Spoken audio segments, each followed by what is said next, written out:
Bienvenidos y bienvenidas a la clase de hoy. Hoy, como podemos ver en esta primera diapositiva, vamos a conocer un poco más sobre la entrevista. Vamos a comenzar con lo primero, que es conceptualizar este término. ¿Qué es la entrevista? La entrevista, primero que nada, va a pertenecer a la trama conversacional, ¿sí? ¿Por qué? Porque es un texto dialogal. Mediante este texto lo que se busca hacer es obtener información sobre determinado tema, determinado personaje, determinado suceso, etc. Aquí el entrevistador es el que va a tomar el papel o el rol principal, ¿sí? ¿Por qué? Porque él o ella va a ser quien tiene que despertar el interés en el público, en base a la persona que están entrevistando, ya sea por el papel que éste o ésta tenga en la sociedad, por algunas características de su profesión, por algunas opiniones que pueda dar respecto a hechos actuales, o también, ¿por qué no?, según diferentes aspectos de su personalidad. Ahora a ver, ¿cuáles son las clases de entrevistas? Vamos a encontrar diferentes tipos. Una de ellas que va a depender de la cantidad de entrevistados que haya, sean uno o más. Aquí vamos a encontrar la entrevista dual, que como vemos aquí en la primera imagen, vamos a encontrar un entrevistador y un entrevistado, ¿sí? Es una entrevista que se va a llevar a cabo solamente con dos personas. Luego encontramos la entrevista plural, como vemos en la segunda imagen, donde vamos a encontrar a varios entrevistados y un solo entrevistador. Ahora, la siguiente clase de entrevista va a depender de la cantidad de entrevistadores. Aquí la única entrevista que vamos a encontrar es la entrevista colectiva, ¿sí? Que es aquella en la cual vamos a encontrar a numerosos entrevistadores y a un solo entrevistado. La más común de esta entrevista es la conferencia de prensa. Como vemos aquí en esta imagen, las conferencias de prensa que se le realiza a jugadores de fútbol, a escritores, a actrices, actores, personajes famosos, etc.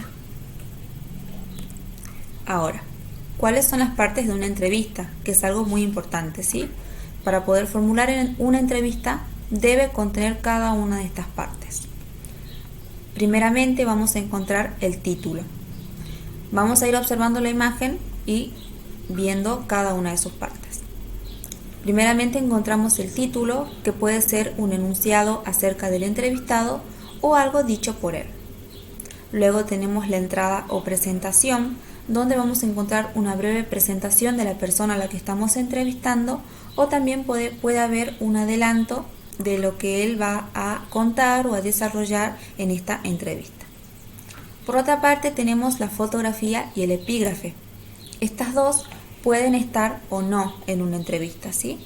En el caso de que estas estén incluidas en la entrevista, la fotografía, por supuesto, tiene que ser del entrevistado, y en el epígrafe vamos a colocar una descripción de esta fotografía que decidamos utilizar.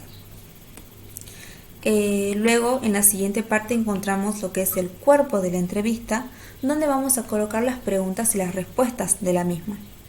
Y por último encontramos el cierre, ¿sí? Aquí el entrevistador va a tener varias opciones para utilizar. Puede utilizar para cerrar una entrevista una frase que resuma lo hablado. Puede cerrar también con un breve comentario. Puede, ¿por qué no?, cederle la palabra al entrevistado.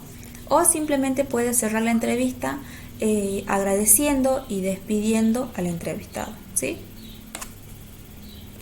Ahora vamos a lo más importante. ¿Cómo llevamos a cabo una entrevista? Es muy fácil, ya que son tan solo 3 simples pasos. Uno, que es la preparación, donde el entrevistador va a elegir al entrevistado y en base a esto va a comenzar a investigar sobre él, ¿sí? A partir de esto va a realizar un cuestionario básico del que, por supuesto, en el momento que se desarrolle la entrevista van a poder irse desprendiendo más preguntas. Luego tenemos el paso número 2, que es la realización. Aquí es donde se encuentra el entrevistado con el entrevistador. Las respuestas que el entrevistado haga van a tener que ser grabadas o guardadas, ya sea en base a anotaciones o, por qué no, con un dispositivo tecnológico, sea un celular o una grabadora. Por último tenemos el paso número 3, que se llama transcripción y redacción.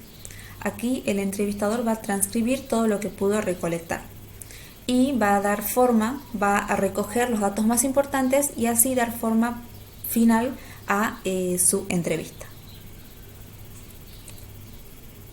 Ahora, anímate y realiza tu propia entrevista. Espero que mi video te haya sido de mucha utilidad. Muchas gracias por tu atención.